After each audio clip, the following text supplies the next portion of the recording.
Welcome to Grandma Dad's Kitchen. I'm Maddie.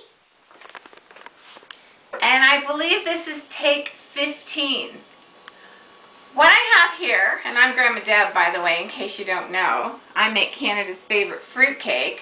Madison's going to try and hold that camera still so that we're not jumping all over the place this afternoon. What I have here is a mixture of 8 different ingredients, all gluten-free. Because I have for you, after 3 years, long awaited, a gluten-free rum-soaked fruitcake. In fact, if you don't want it rum-soaked, you still have a gluten-free fruitcake. I do that without the rum because there are people who are allergic to alcohol or just cannot handle alcohol. So we have 8 ingredients in the bowl. And I'm going to list them to you. And first I'm going to tell you, though, that we have cleaned this kitchen from top to bottom. In fact, there is not one peck of flour in this kitchen that is a gluten flour. Every ingredient that you see, and we have cleaned the entire kitchen. We can do a little scan of the kitchen if you want, Madison, just to show you Grandma Deb's kitchen and what it looks like. We have no flour dust in here whatsoever. Everything you see is a flour or starch without gluten.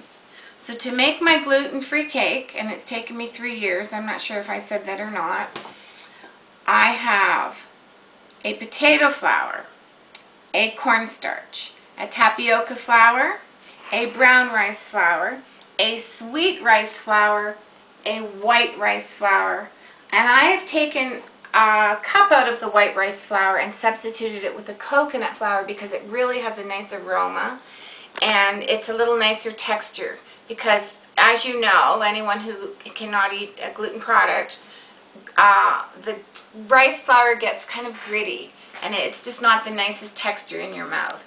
And what we keep forgetting is our little package here, the Gyor gum, which is really important because what it does is it brings everything together, and when you're baking the cake, it helps bind. So we have a great big huge bowl here of all kinds of gluten-free products. This is what has made up the flour for the cake. I'm going to put it in a nice container now, seal it really nicely, and use this to make the fruitcake. I have multiplied the recipe somewhat because I wanted to not have to mix this every single time we go to make cake. So I think this is a take. Can you think of anything I've left out, Madison? You think there's anything this time? Nope. You think we got it right? Yep. You're sure we got it right? Yep, as long as you don't delete them all this time. I better throw this last little peck of flour in here. And maybe what we'll do now is we'll seal this up. The next process will be to bake the cake, but we're going to go into the computer room first to see if this actually turns out for us. If so, then you're going to be seeing us on YouTube and on my website, grandmadebs.com, and I'm going to post it on Facebook. So this is a wrap. Thank you, Madison. You're welcome, Grandma.